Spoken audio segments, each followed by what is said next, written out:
Tonight we continue White Nights, Chapter 2.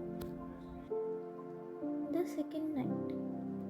Well, so you survived, she said to me, laughing and taking hold of both my hands. I have been here for 2 hours already. You have no idea what I have been through today. I know, but now to the matter at hand. Do you know why I have came? Not to talk nonsense like yesterday, Here's why. We need to act more sensible from now on. I thought about all this for a long time last night. But how? How are we to be more sensible? For my part, I'm ready. But really, nothing more sensible has ever happened to me in all my life than what is happening now. Is that so? First of all, please don't squeeze my hands like that. And second, I want to tell you that I thought about you long and hard today. Well, and what conclusion did you reach? Conclusion?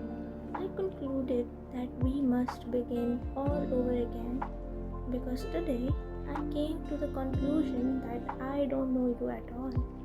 That yesterday I acted like a child, like a little girl, and it goes without saying that it turned out that my kind heart was to blame for it all. That is, I praised myself, which is how it always ends when we start examining our actions. And that's why, in order to correct this mistake, I have decided to find out everything I can about you in the most detailed manner. But since there's no one from whom I can find out anything about you, you must tell me everything yourself, everything that there is to know. Well, what sort of person are you? Quickly, begin. Tell me the story of your life. The story of my life? I cried out, frightened. My story? But who told you that I have a story to tell? I don't have a story. But how have you lived it if there is no story? She interrupted, smiling. Absolutely without stories of any kind. I lived, as they say, on my own. That is, absolutely alone. Alone, completely alone. Do you understand what it means to be alone? But what do you mean by alone? Do you mean you never see anyone? Oh no, of course I see people, but nevertheless, I am alone. But can it really be that you don't talk to anyone? Strictly speaking, to nobody. So who are you? Then explain yourself. Wait, I'll hazard a guess. You probably have a grandmother like I do. She's blind, and for as long as I can remember, she has never let me go anywhere. So I have practically forgotten how to talk. A couple of years ago, I got into a lot of mischief and she saw that she couldn't control me. So she called me over and pinned my dress to hers with a safety pin. And ever since we sit like that for days on end. She knits a sweater even though she's blind, and I sit beside her, sewing or reading a book to her out loud. It's such a strange way to live, and I have been pinned to her like that now for 2 years already. Oh my god, how dreadful. But no, I don't have a grandmother like that. But if you don't, then how is it that you stay at home? Listen, do you want to know what sort of person I am? Well, yes. In the strict sense of the word, in the very strictest sense of the word. Well then, I am a type. Type? Type? What sort of type? The girl cried out, laughing as if she had not had a chance to laugh for a whole year. You're certainly very amusing company. Look, there's a bench here. Let's sit down. one walks by here, no one will hear us, and you can begin your story. Because you won't succeed in pursuing me otherwise. You do have a story, only you are concealing it. First of all, what is a type? A type? A type is an eccentric, ridiculous person, I answered, and burst out laughing myself in response to her childish laughter. He's a real character. Listen, do you know what a dreamer is? A dreamer? Excuse me? But of course I do. I am a dreamer myself. What doesn't enter my head sometimes when I'm sitting beside my grandmother? Well, then you begin to dream, and you become so lost in your thoughts that before you know it, you are marrying a Chinese prince. But sometimes dreaming is a good thing. But then, God only knows, particularly if there's something to think about without dreaming. The girl added, quite serious now. Excellent. If you have been married to a Chinese emperor, that means you will understand me perfectly then. Well, listen, but excuse me, I don't even know your name. At last, you certainly took your time about it. Oh my goodness, and it never entered my head. I was so happy as it was. My name is Nastenka. Nastenka? And that's all? That's all. Is that really not enough for you? What an insatiable fellow you are. Not enough? On the contrary, it's a great deal, a very great deal indeed. Nastenka, you're a kind girl if you are Nastenka to me right away. So, there you are. So then, Nastenka, listen to what a ridiculous story this turns out to be. I sat down next to her, amused, a pedantically serious pose, and began as though I were reading something that had been written down. There are, Nastenka, in case you don't know, there are rather strange little corners in Petersburg. It's as if the same sun that shines for all of Petersburg's people doesn't even peek into these places.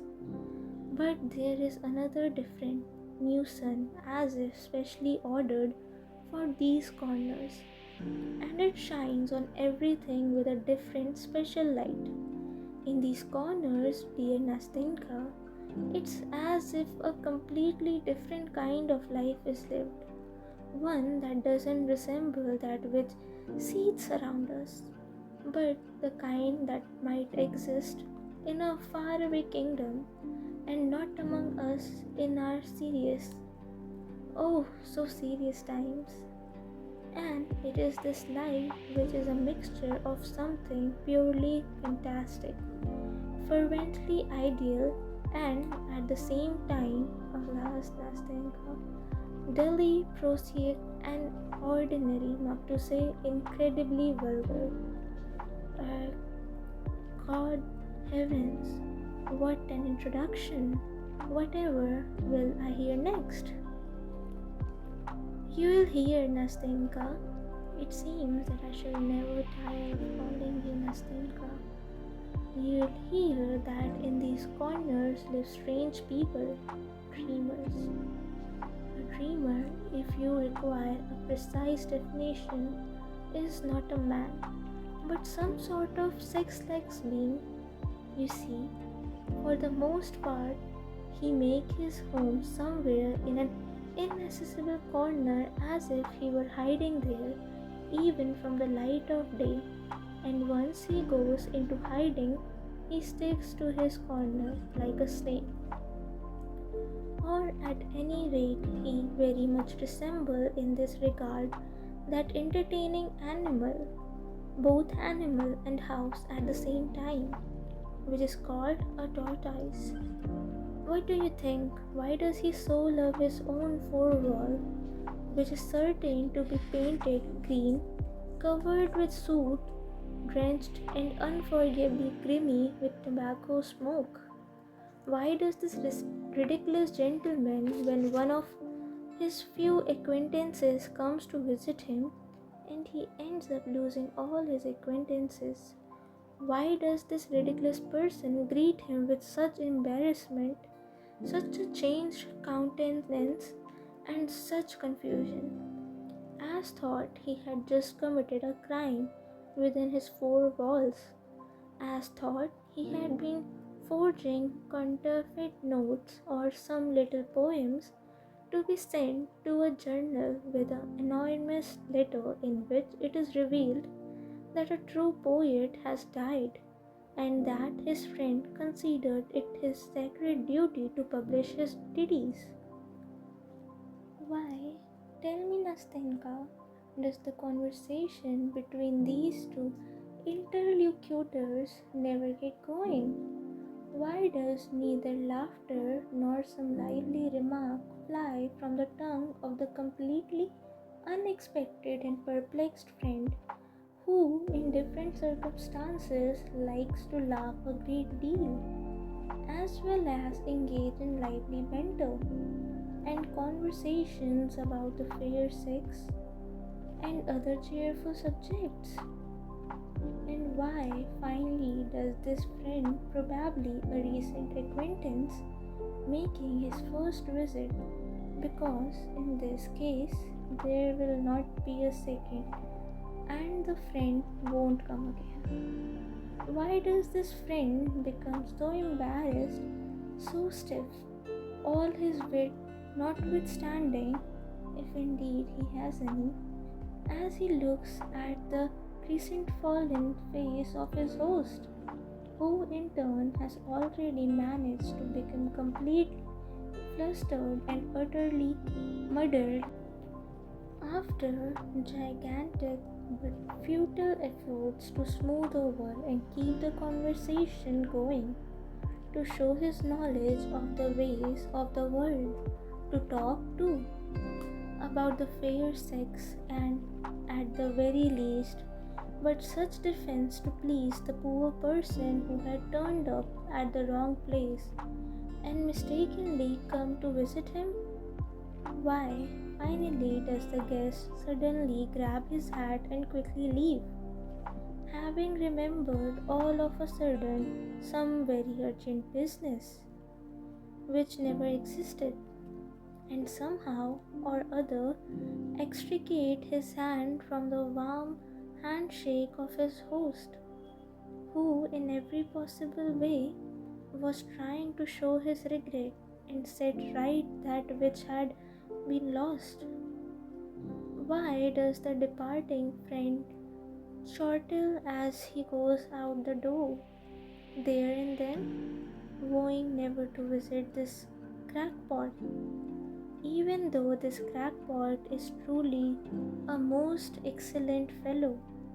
At the same time, why can he not deny his imagination the passing fancy of comparing, if only remotely, the physiognomy of his recent interlocutor throughout the entire time of their meeting with the look of an unhappy little kitten transitously captured by children who had mauled, frightened, and tormented it in every way possible, and which has finally taken refuge from them under a chair in the dark, and there for an entire hour at its leisure bristles, hisses, and washes its aggrieved face with both paws, and for a long time afterwards looks with enmity at nature and life, and even at the scraps from his master's dinner,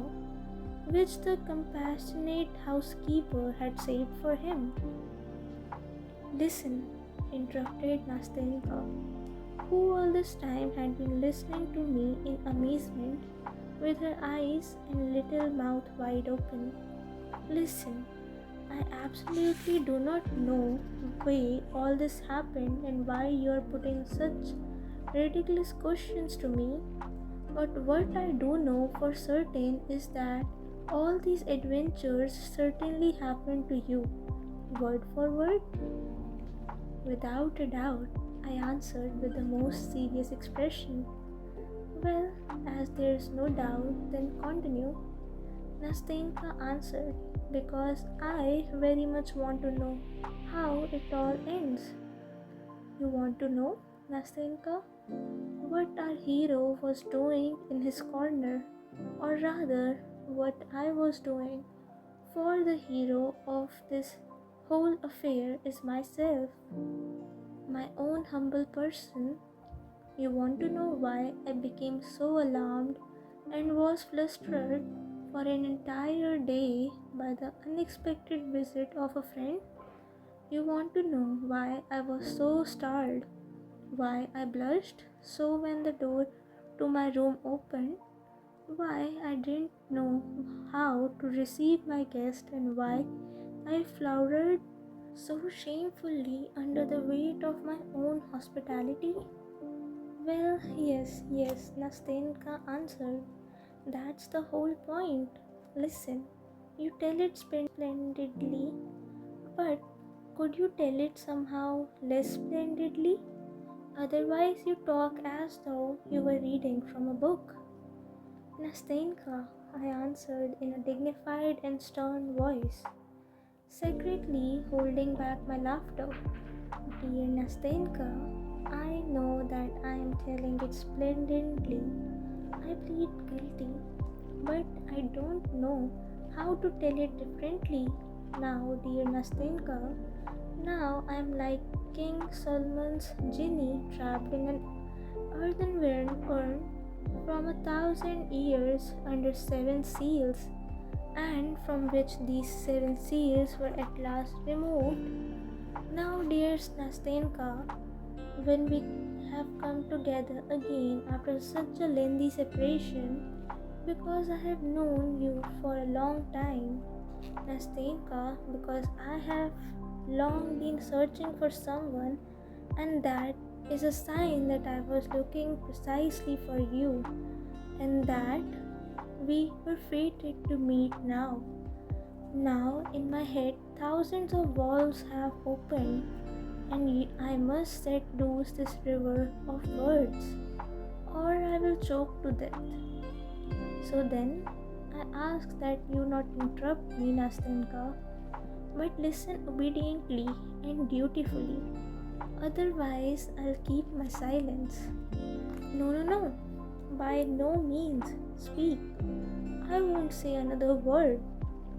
To continue, there is, my friend Nastenka, in my day 1 hour that I like exceedingly.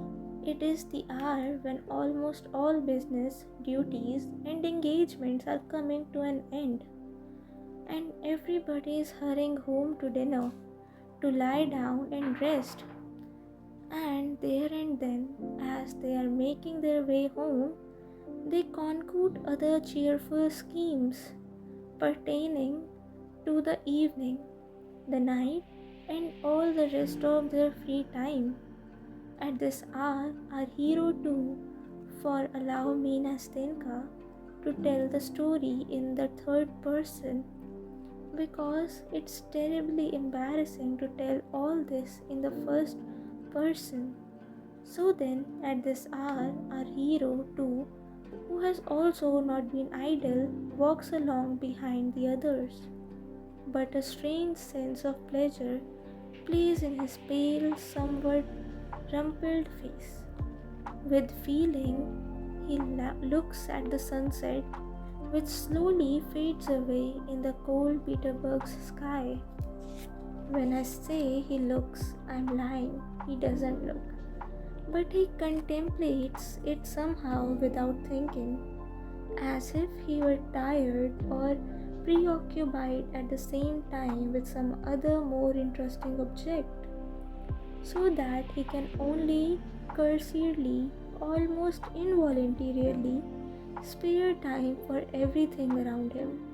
He is pleased because he has finished until tomorrow with the business that he finds irksome, and he is as happy as a schoolboy who has been dismissed from the classroom to his favorite games and mischief. Look at him in profile, Nastenka. You will see at once that the joyful feeling fortunately has already begun to have an effect on his weak nerves and morbidly excited imagination. He's fallen deep in thought about something. Do you think it's about dinner? About this evening? What is he looking at like that? At that respectable looking gentleman who bowed so picturesquely to the lady riding past him in a glittering carriage drawn by those frisky horses? No, Nastenka. What does he care now about such trifles? His own particular life has already made him rich. He somehow suddenly became rich, and not in vain did the farewell ray of the dying sun so gaily sparkle before him and call forth an entire swarm of impressions from his warm heart. Now he scarcely notices the path on which even the most petty trifle would have struck him earlier. Now the goddess of fantasy, if you have read Zukvod Sky, dear Nastenka, have already spun her golden wrap and began to fashion before his eyes patterns of a fantastic, marvelous life. And who knows, perhaps with her whimsical hand she has transported him to a seventh crystal heaven from the excellent granitic sidewalk on which he was walking home. Try stopping him now and ask him suddenly where he is standing now. Along which streets has he walked? He probably will remember nothing, neither where he was walking nor where he is now standing. And after blushing with vexation, he will certainly tell some lie in order to save face. That's why he was so taken aback, almost crying out and looking all around in alarm, when a very respectable old woman who had lost her way politely stopped him in the middle of the sidewalk and began to ask him for directions. Frowning with vexation, he carries on walking, scarcely noticing that he has caused more than one passerby to smile and turn round to look at him as he walked away, and that some little girl, as she timidly made way for him, began to laugh loudly as she looked wide-eyed at his broad, contemplative smile and gesturing hands.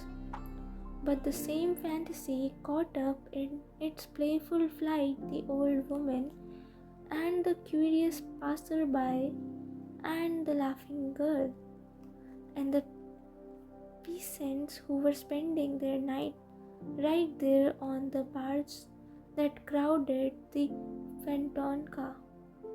Let's suppose that at this moment our hero was walking along there and mischievously wove everybody and everything into its canvas like a fly in a spider's web, and with his new acquaintance the eccentric had entered his comforting lair, sat down to dinner, finished his dinner long ago, and only came to when the pensive and eternally doleful Matrona who waits on him had already cleared everything from the table and gives him his pipe. He came to and recalled with surprise that he had already had his dinner, but had taken no notice whatsoever how that was accomplished. It had grown dark in the room. His heart feels empty and forlorn. The whole kingdom of dream was collapsed around him, collapsed without a trace, without a sound or fuse. It flew past like a vision, and he himself doesn't remember what he was dreaming about. But some vague sensation faintly disturbs his breast and causes it to ache. Some new desire seductively tickles and excites his fancy and imperceptibly summons a whole swarm of new phantoms. Quiet right in the little room. Solitude and indolence curse the imagination. It faintly catches fire. It is faintly brought to the boil, like the water in the coffee pot of old Matrona, who placidly potters about next door in the kitchen as she makes her cook's coffee. Now it's already gently breaking through in bursts. Now the book, picked up without purpose and at random, is already falling from my dreamer's hand without his even getting to the third page. His imagination is once again incited, excited, and suddenly again a new world, a new enchanting life with its glistering vistas flashes before him. A new dream is new happiness, a new dose of acquaintance, voluptuous poison. Oh, what does real life have to offer him? In his misdirected view, you and I, Nastenka, live so widely, slowly, sluggishly. In his view, we are all so dissatisfied with our fate, so worn down by our life. And really, as a matter of fact, look how everything at first glance among us is cold, gloomy, indeed dreadful. The poor thinks, my dreamer thinks. And it's no wonder that he should think so. Look at these magical phantoms that so enchantingly, so whimsically, so boundlessly and broadly takes shape before him in such a magical animated picture in which the most important figure in the foreground, of course, is he himself, our dreamer, his own dear person. Look what diverse adventures, what an endless swarm of eccentric daydream. You will ask perhaps, what does he dream about? Why ask that? About everything, about the role of the poet who at first goes unrecognized but is later crowded with success, about friendship with Hoffman, St. Bartholomew's Night, Diana Vernon, the heroic role of Ivan Vasilievich in The Taking of Kazan, Clara Mowbray, Effie Deans, the Council of the Prelates, and Hush before them, the Rising of the Dead in Robert. Do you remember the music? It smells of the graveyard. Mina and Brenda, the Battle of Berezina, the reading of a poem at Countess Reedy's, Denton, Cleopatra, E. Sui Amanti, the little house of Colomna, his own little corner, with a dear creature at his side who listens on a winter's evening with her little mouth and eyes open just as you are listening to me now, my little angel. No, Nastenka, what need has he, this voluptuous sluggard, of this life that you and I desire so? He thinks that this is poor, pitiful life, not anticipating that perhaps someday the sad hour will strike for him as well, when for a single day of this pitiful life He would give up all of his fantastic years and give them up not for joy or for happiness, and without wishing to choose in this hour of sadness, repentance, and boundless sorrow. But this terrible time has yet to come. He desires nothing, because he is above desire, because he has everything, because he is sated, because he himself is the artist of his life, and he creates it for himself every hour to suit his latest whim. And you see, this fairy tale fantastic world is created so easily, so naturally. As thought, all this were truly not a phantom. Indeed, he is prepared to believe at certain moments that all of this life is not the excitement of feelings, not a mirage, not a delusion of the imagination, but that it is indeed authentic, genuine, real. Why? Tell me, Nastenka. Oh, why at such moments does one's breathing become labored? Why, by what magic, by what mysterious caprice does the pulse quicken, do tears gush forth from the dreamer's eyes? His pale, moist cheeks burn as his entire being fills with such irresistible delight. Why do whole sleepless nights pass by like a single instant, inexhaustible merriment and happiness? And when the dawn's rosy ray shines through the windows and the daybreak illumines the gloomy room with its dubious, fantastic light, such as we have in Petersburg, why does a dreamer, exhausted and weary, throw himself on his bed and fall asleep? His tormented and overwhelmed spirit trembling with eccentricity, while his heart aches with a sweet agony.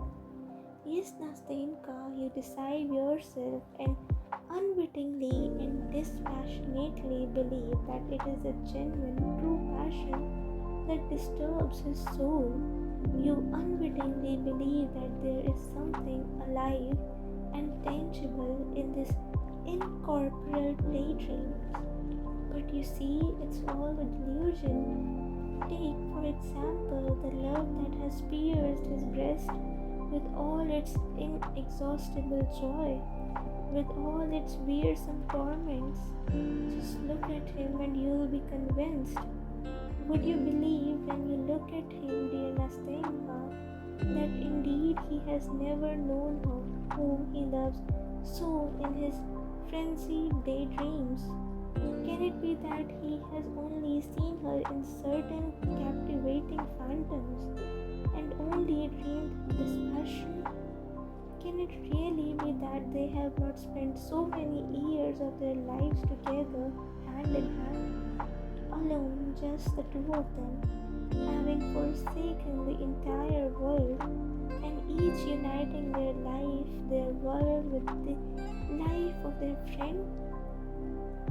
Can it really be that at this late hour, when the time had come to part, she did not lay there, sobbing and grieving on his breast, not hearing the storm which was breaking under the bleak sky, or the wind which plucked and carried away the tears from her black lashes? Can this really all have been a dream? This garden, cheerless, desolate, and wild, with paths outgrown, and with mouths secluded and gloomy, where they so often would walk together, where they hoped, grieved, loved each other for such a long time, so long and tenderly. And this strange ancestral home in which she had lived for such a long time, secluded and melancholy, with her sullen old husband, always silent and peevish, who frightened them, while they, timid as children, dolefully and timorously concealed their love for each other. How they suffered, how fearful they were, and how innocent and pure was their love, and how it was, without saying Nastenka, malicious people were. And my God, was it really not she he met later, far from the shores of their homeland, under an alien sky, in the torrid south, in the marvelous eternal city, in the brilliance of the ball, to the thunder of music in a plaza? It absolutely must be a plaza, drowned in a sea of lights on this balcony, wreathed with myrtle and roses, where she, upon recognizing him so hastily, took off her mask and whispered, "I am free," and trembling threw herself into his arms, and with a cry of rapture they embraced, and in an instant they forgot sorrow, separation, all their torments, the gloomy house, the old men, the dismal garden in their distant homeland, the bench on which, with one last passionate kiss, she had torn herself away from his arms, numb from torment of despair. Oh, you must agree, Nastenka, that you would be startled, feel embarrassed, and blush like a schoolboy who had just crammed into his pocket an apple stolen from the neighbor's orchard. If some lanky, hearty lad, a merry fellow, and a joker, your uninvited friend, opened your door and shouted out as if nothing had happened, "And I, my dear fellow, just got back from Pavlovsk." My goodness, the old count had died. Ineffable happiness is close at hand, and here people are coming from Pavlovsk. I pathetically fell silent upon concluding my pathetic exclamations. I remember that I wanted terribly somehow to force myself to burst out laughing, because I already sensed that a hostile little demon had begun to stir inside me, that I was about to choke, that my chin was beginning to queer, and that my eyes were watering more and more. I expected Nastenka, who was listening to me with her intelligent eye wide open, to burst into her childish, irrepressibly merry laughter, and was already regretting that I had gone too far, that I had been wrong to tell her about what was long seethed in my heart, about which I could talk as thought I were reading a written text, because I had long ago passed sentence on myself and now could not resist reading it, to confess without expecting that I should be understood. But to my surprise, she kept silent. After waiting a little bit, she gently pressed my hand and with a timid concern asked, "Can you really have lived your whole life like that?" "My whole life, Nastenka," I replied. "My whole life, and I believe that's how I'll end my days." "No, that's impossible," she said uneasily. "It won't be like that. That would mean I would likely live out my whole life by grandmother's side. Listen, you do know that it's bad for you to live like that?" "I know, Nastenka, I know," I exclaimed, no longer holding my feelings in check. "And now I know more than ever that I have wasted all my best years for nothing. I know this now, and I feel it all the more painfully now. that I see that God Himself has sent you, my good angel, to me in order to tell me this and to prove me. As I sit beside you and talk to you now, I'm terrified even to think about the future, because the future is once again loneliness, once again this stagnant, useless life. And what will there be for me to dream about when I have already been so happy in real life beside you? Oh, bless you, dear girl, for not turning me away from the very first, for making it possible that I can now say that I have lived at least 2 evenings in my life. Oh, no, no, Nastenka cried out, and little tears began to glister in her eyes. No, it won't be like that anymore. We won't part like that. What are 2 evenings? Oh, Nastenka, Nastenka, do you know you have reconciled me with myself for a good long time? Do you know that now I will not think so badly of myself as I sometimes have done? Do you know that now perhaps I will no longer suffer anguish from having committed a crime and sin in my life, because a life like that is a crime and sin? And don't think that I have been exaggerating anything to you. For God's sake, Nastenka, don't think that, because sometimes I am overcome by moments of such anguish, because at those moments it begins to seem that I will never be able to begin living a real life, because it already seems that I have lost all sense, all feelings for the genuine, the real, because in the end I curse myself, because after my fantastic nights I am visiting by sobering moments that are horrible. Meanwhile, you hear all around you how the throng of humanity thunders and spins in the whirlwind of life. You hear, you see how people live. They live in reality. You see that life for them is not forbidden, that their life doesn't vanish like a dream, like a vision, that their life is eternally renewing, eternally young, and not a single hour of it resembles any other.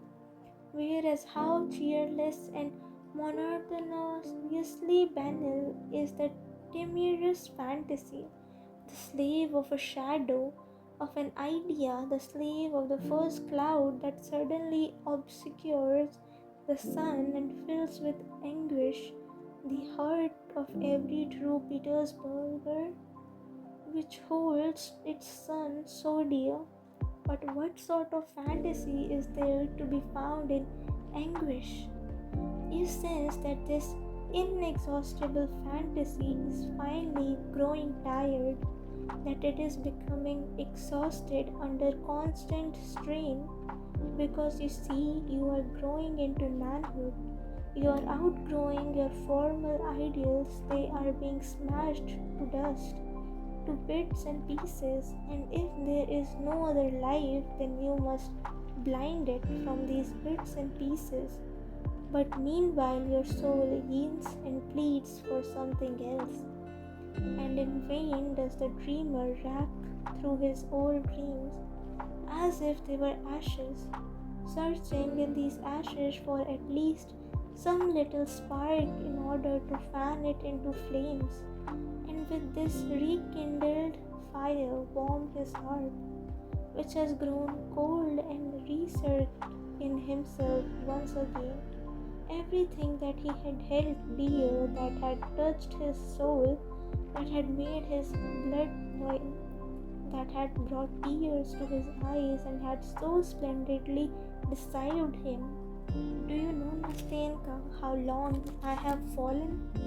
Do you know I'm compelled now to celebrate the anniversary of my own sensations, the anniversary of that which was formerly so dear, of that which in essence never took place, because this anniversary is celebrated in honor of those same foolish phantom dreams, and to do it because even those foolish dreams are no more, because I have nothing with which to replenish them. You see, even dreams need to be replenished.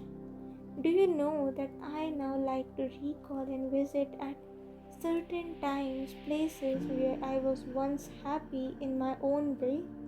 I like to fashion my present so that it's in harmony with the irrevocable past, and I often wander like a shadow without needs or purpose, downcast and sad, through the alleys and streets of Petersburg.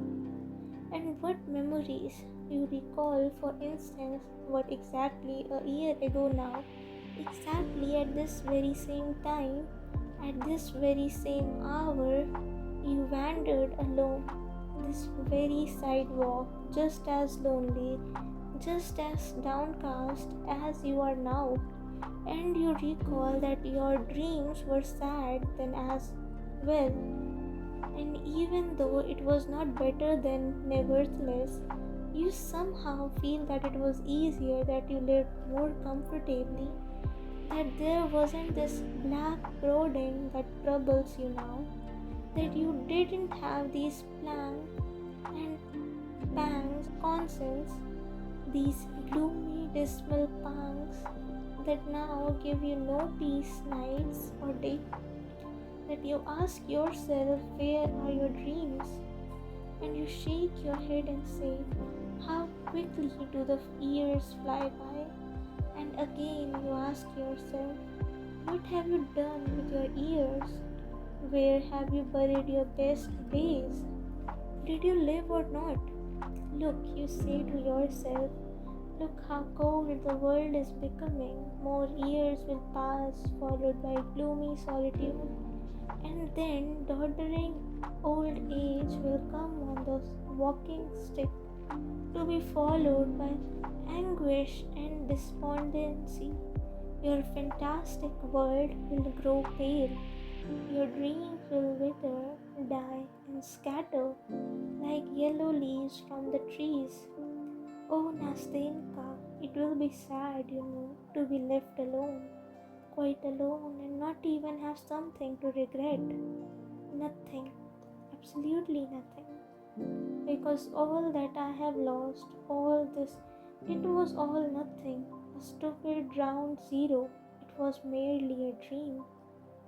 Now, stop trying to make me feel sorry for you, Nastenka said, wiping away a tear which had rolled down from her eye. That's all over now. The two of us will be together now. Now, no matter what happens to me, we will never part. Listen, I am a simple girl without much education, although my grandmother did hire a teacher for me. But I truly do understand you, because everything that you have told me just now, I experienced myself when grandmother pinned me to her dress. Of course, I couldn't have told it so well as you have done. I'm not educated, she added timidly, because she was still feeling some sort of respect for my pathetic speech and my lofty style. But I'm very happy that you have confided in me so completely. Now I know you through and through. I know everything about you. And do you know what? I want to tell you my story now. All of it, frankly. And afterward, you will give me your advice. You will? You are a very sensible man. Do you promise to give me your advice? Ah, Nastenka, I replied, although I have never been an advisor, much less a sensible advisor, I see now that it would somehow be very sensible if we were to always live like this, and we would give each other a lot of sensible advice. Well, my pretty Nastenka, what advice should I give you? Tell me frankly. I'm so cheerful, happy, bold, and sensible now that I wouldn't be at a loss of words. No, no, Nastenka interrupted, laughing. It's not only sensible advice that I need. I need advice that is heartfelt and brotherly.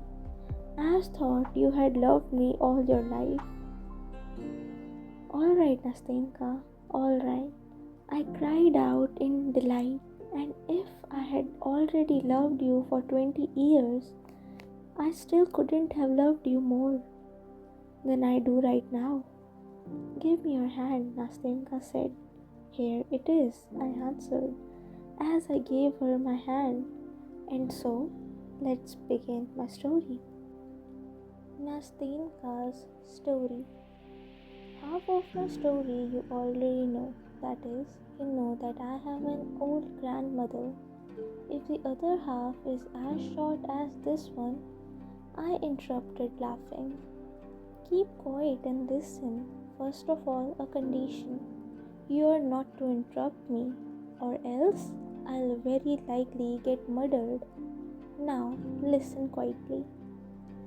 I have an old grandmother. I found myself with her when I was still a very little girl. Because my mother and father had died, it's fair to suppose that grandmother had been richer at one time because even now she recalls better days. It was she who taught me French and then later hired a teacher for me. When I was 15 years old, I'm 17 now, the lessons stopped, and it was at this time that I got into a lot of mischief. But I wouldn't tell you what I did. It's enough to say that my misdeed was minor. But grandmother called me one morning and said that since she was blind, she couldn't keep an eye on me. So she took a pin and fastened my dress to hers. And then she said that we would sit like that for the rest of our lives if, of course, I didn't behave better. In a word, at first it was quite impossible to get away. I did all my work, reading and studying right beside grandmother.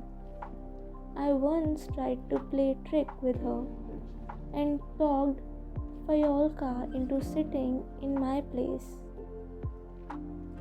Fyodor is our maid, she is deaf. Fyodor sat down instead of me. Grandmother had fallen asleep in her armchair at the time, and I set off for my girlfriend's not far away. Well, it ended badly. Grandmother woke up when I was awake and asked about something. Thinking that I was still quietly sitting in my place, Fyodor could see that grandmother was asking for something, but she couldn't hear what it was. She thought and thought about what she should do, undid the pin, and took to her heels. Here Nastenka paused and laughed. I started to laugh with her. She stopped at once. Now listen, don't you laugh at my grandmother. I'm laughing because it's funny. What can I do when grandmother really is like that? But I love her all the same. Well, that time I certainly got what for. I was sat down in my place at once and wasn't allowed to barge an inch. Oh yes, I also forgot to tell you that that is, grandmother has her own house, that is, a little tiny house with only 3 windows, all made of wood and as old as grandmother herself. And there's an attic upstairs, and so a new lodger moved into our attic. Consequently, there must have been an old lodger, I noted in passing. Well, of course there was, Nastenka replied, and one who knew how to keep quiet better than you do. True. He could barely move his tongue. He was a little old man, withered, mute, blind, so that it finally became impossible for him to live in this world, and he died. Then we needed a new lodger, because we can't live without a lodger. That, together with grandmother's pension, is practically our entire income. The new lodger, as luck would have it, was a young man, not from around here, from out of town. Since he didn't try to bargain with her, grandmother took him in, but later she asked, "So, Nastenka, is our lodger young or not?" I didn't want to lie. Now I say, "Grandmother, it's not as thought he's very young, but then he's not an old man." "Well, and is he good looking?" grandmother asks. Again, I don't wish to lie. "Yes," I say, "he is good looking, grandmother." And grandmother says, "Oh, what a nuisance, what a nuisance. I'm saying this, granddaughter, so that you don't get carried away by him. Oh, what times we live in! Who would have thought it possible? Such a piddling lodger, and he has to be good looking as well." Things were different in the old days. It's always the old days with grandmother. She was younger in the old days, and the sun was warmer in the old days, and cream didn't go sour so quickly in the old days. It's always the old days. And so I sit and keep quiet and think to myself, why is grandmother filling my head with ideas and asking whether our lodger is handsome or whether he's young? But that was all there was to it. I just gave it a thought and there and then began counting my stitches again.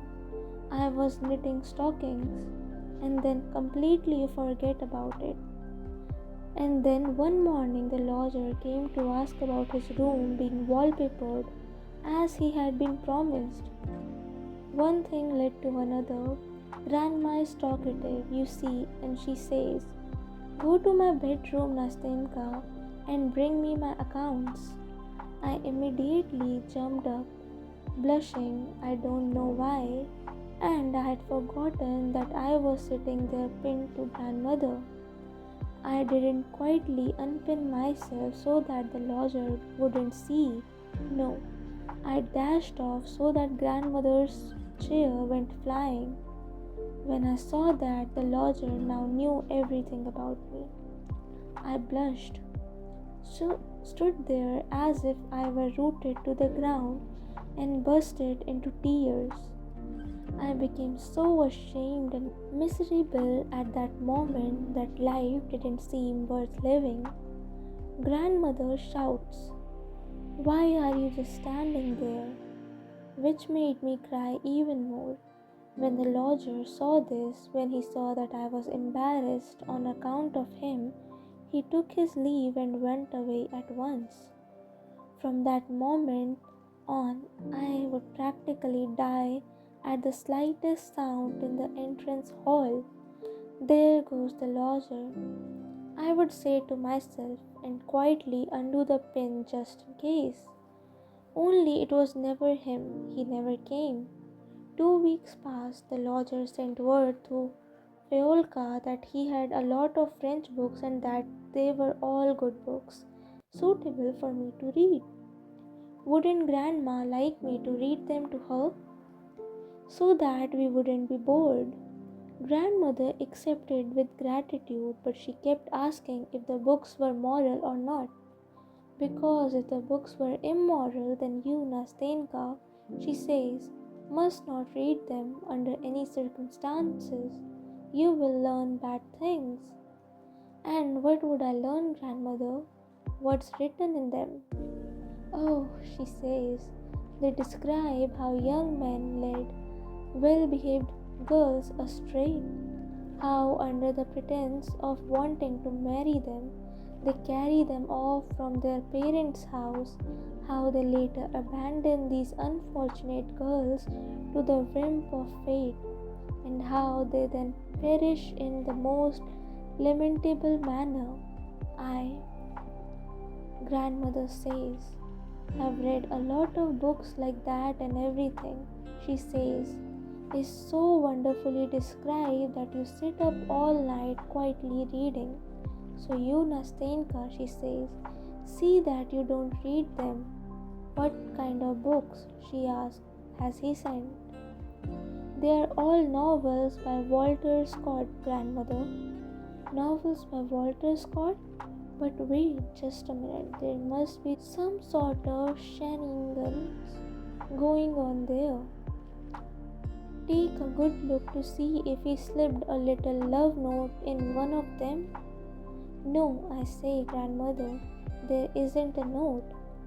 And look under the binding as well. Sometimes they stuff it into the binding, the rascals. No, grandmother, there isn't anything under the binding either. Well, what did I tell you? And so we began to read Walter Scott, and in a month or so we had read almost half. Then he sent us some more and some more. He sent Pushkin. In the end, I couldn't be without a book and stopped thinking about marrying a Chinese prince. That's how things stood when I chanced to meet our lodger on the staircase. Grandmother had sent me for something. He stopped. I blushed and he blushed. He laughed through, said hello, asked after grandmother's health, and says, so have you read the books? I answered, yes. Which one? He asked. Did you like the most? And I say, I liked Ivanhoe and Pushkin best of all. And that was the end of it that time. A week later, I ran into him again on the staircase. This time, grandmother hadn't sent me. I had needed to get something for myself. It was after 2, which was when the lodger would come home. Hello, he says. I answer, hello. Don't you get bored, he asked, sitting with your grandmother all day long? As soon as he asked me that, I blushed. I don't know why I became embarrassed, and once again my feelings were hurt. Evidently, because now others had begun asking questions about this. I wanted to walk away without answering, but I didn't have the strength. Listen, he says, you are a good girl. Forgive me for talking with you like this, but I assure you, I wish you well more than your grandmother does. Don't you have any girlfriends whom you can go and visit? I say that I don't have any, that there was one, Nastenka, but that she is gone away to Pasco. Listen, he says, would you like to go to the theater with me? To the theater? But what about grandmother? Well, he says, you can go without telling her. No, I say, I don't want to deceive grandmother. Goodbye. Well, goodbye, he says, and he didn't say another word. Only after dinner he came to see us. He sat down, talked with grandmother for a long time, asked whether she goes out anywhere, whether she has any friends, and suddenly he says, I took a box at the opera today. They are putting on The Barber of Seville. Friends want to go and then cancelled, so I'm left with the tickets. The Barber of Seville? Grandmother exclaimed. Is that the same barber they used to put on in the old days? Yes, he says, it's the very same barber. And he cast a glance at me, and then I understood everything, blushed, and my heart began to thump in expectation. But of course I know it, grandmother says. In the old days I even sang Rosina in amateur theatricals. So would you like to go today? Said the lodger. My tickets will go to waste. Yes, I suppose we could go, grandmother says. Why shouldn't we go? After all, my Nastenka has never been to a theatre. My goodness, what joy! We at once pulled ourselves together, but ready and set off. Even though grandmother is blind, she still wanted to hear the music. And besides, she's a kind old woman. More than anything, she wants me to enjoy myself. We would never have gone on our own. I wouldn't tell you my impression of the barber of Seville, except to say that all that evening our lodger looked at me so nicely and spoke so nicely that I saw at once that he had wanted to test me in the morning by proposing that I go with him alone. Well, what joy! I went to bed so proud, so happy. My heart was pounding so that I became slightly feverish, and I ravelled on about the barber of Seville all night long. I thought that he would stop by more and more often after that, but that wasn't the case. He almost stopped coming altogether, and so he would drop by once a month and then only to invite us to the theatre. We went with him again a couple of times, only I wasn't at all happy with this. I saw that he simply felt sorry for me because I was kept under grandmother's thumb so, and there wasn't anything else to it. And then as time went on, something came over me. I couldn't sit still, and I couldn't read, and I couldn't work. Sometimes I would laugh and do something to grandmother out of spite, while at other times I would simply cry. In the end, I grew thin and became ill. The opera season was over, and the lodgers stopped dropping by altogether. Whenever we would meet, always on the same staircase, it goes without saying he would bow so silently, so seriously, as thought he didn't wish to speak, and then walk down all the way to the front door, while I was still standing halfway up the stair, as red as a cherry, because all my blood would rush to my head whenever we met. Now we are coming to the end. Exactly a year ago, in May, the lodger comes to us and tells grandmother that he has finished all his business and that he must return to Moscow for a year. When I heard this, I turned white and collapsed on the chair, half dead. Grandmother didn't notice anything, and after announcing that he was going away, he took his leave and left. What was I to do? I thought and thought. I became more and more miserable, and finally I came to a decision. He was to leave the next day, and I decided that I would bring everything to the conclusion that evening after grandmother had gone to bed. And that's what happened. I gathered into a bundle all my dresses, as many underclothes as was necessary, and with the bundle in hand, neither dead nor alive, I set off to our lodger's room in the attic.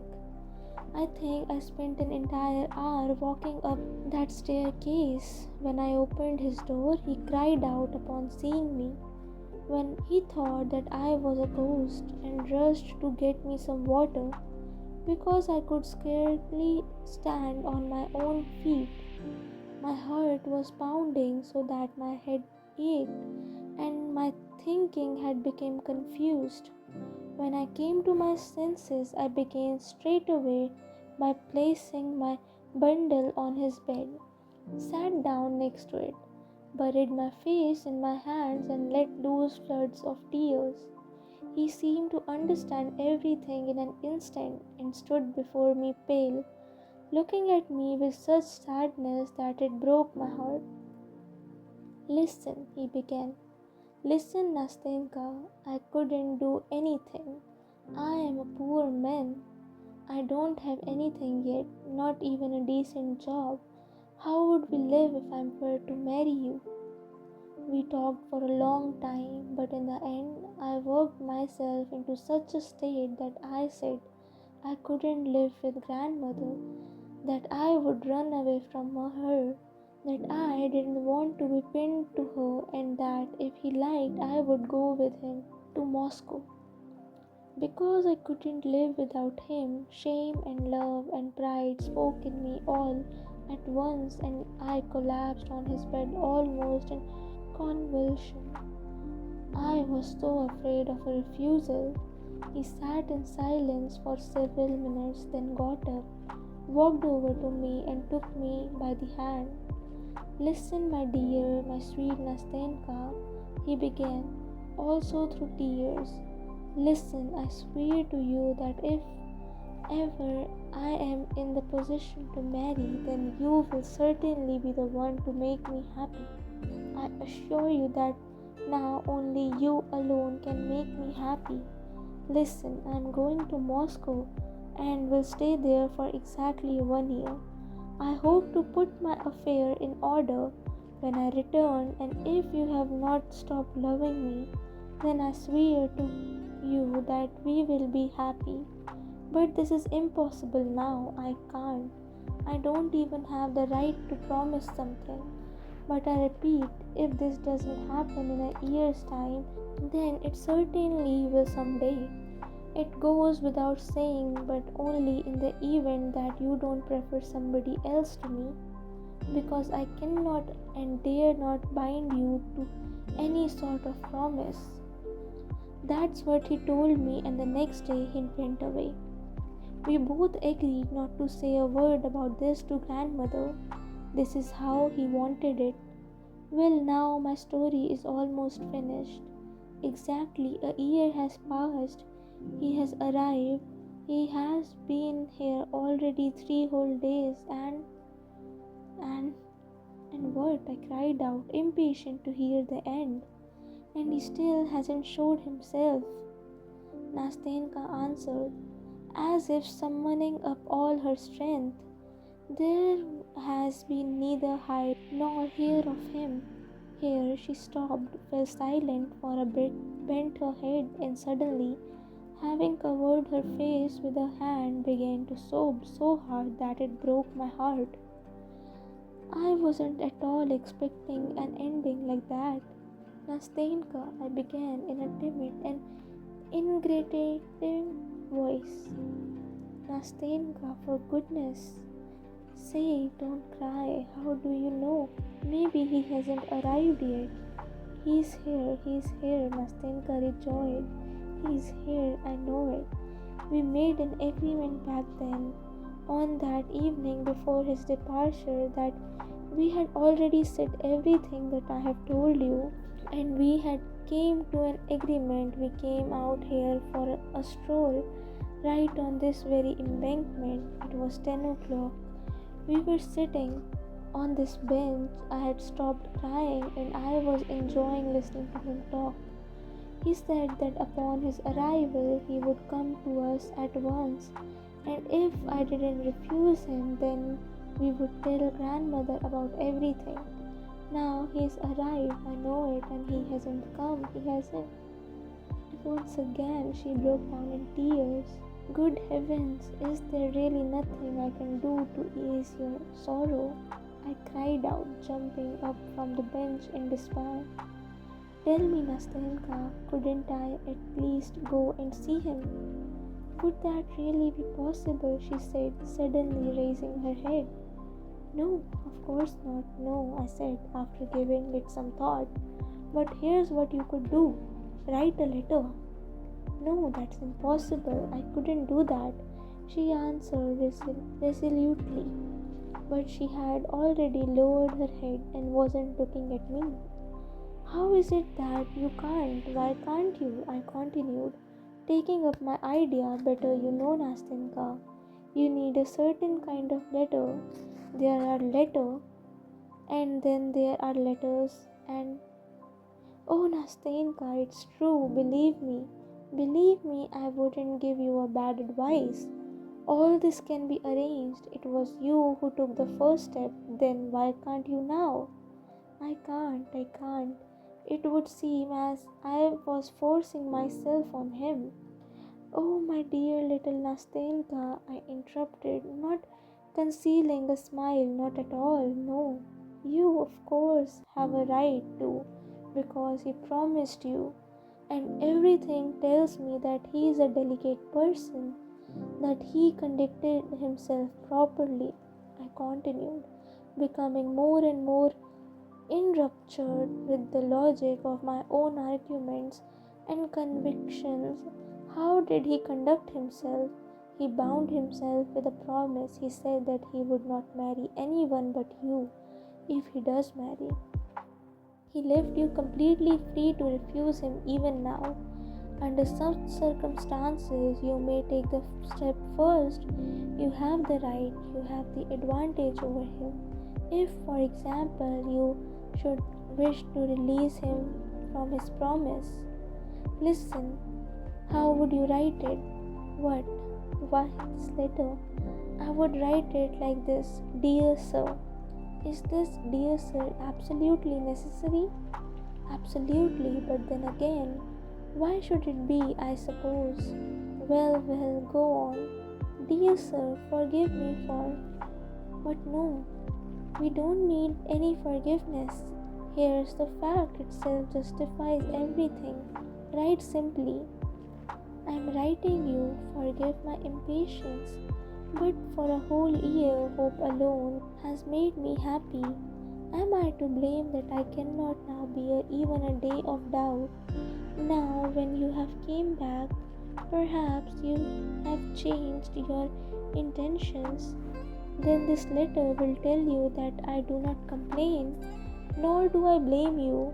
I do not blame you that I have no power over your heart. Such then is my fate. You are a noble person. You will not laugh and will not be annoyed at my impatient lines.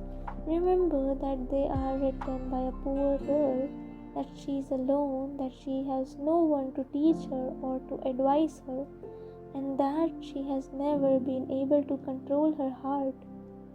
But forgive me that doubt should have crept into my heart for even a single moment. You are not capable of insulting, even in thought, the one who loved you so and who still loves you. Yes, that's exactly what I was thinking. Nastenka cried out, and joy began to shine in her eyes. Oh, you have resolved my doubts. God Himself has sent you to me. Thank you. For what? For God sending me? I answered, gazing in delight at her happy little face. Yes, for that as well. Oh, Nastenka, we thank some people for merely living at the same time as we do. I thank you for the fact that I met you, that I will remember you for all my life. Well, enough. And now look here, listen closely. We agreed then that as soon as he arrived, he would immediately let me know that he would leave a letter for me at a certain place with some acquaintances of mine, good and simple people who know nothing about this, and that if he couldn't write me a letter because you cannot always say everything in a letter, then the very same day that he arrived, he would be here at exactly 10 o'clock, where we arranged to meet. I know that he has arrived, but it's now the third day and there's been no letter and he hasn't come. It's quite impossible for me to get away from my grandmother in the morning. Tomorrow, give my letter to these same good people about whom I just told you. They will forward it. And if there's an answer, then bring it yourself in the evening at 10 o'clock. But the letter, after all, you need to write the letter. So this will all probably be the day after tomorrow. The letter? Nastenka answered, a bit confused. The letter, but she didn't complete her thought.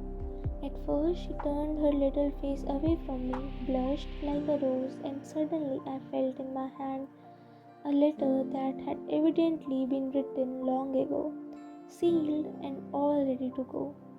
Some familiar, sweet, graceful recollection passed through my mind. Easy began. Rosina, we both began singing, I almost embracing her in delight, and she, having blushed as only she could blush, laughing through her tears, which trembled like pearls on her black eyelashes. Well, enough, enough, goodbye now, she said in a rush. Here's the letter for you, and here's the address to take it to. Goodbye, until we meet again, until tomorrow. She firmly clasped both my hands, nodded her head, and flew away like an arrow down the lane. I stood there for a long time, following her with my eyes. Until tomorrow flashed through my head as she disappeared from sight. We'll rest here for tonight. The story continues when we turn the next page. Thank you for listening. We'll meet again in the next part. Till then, good night.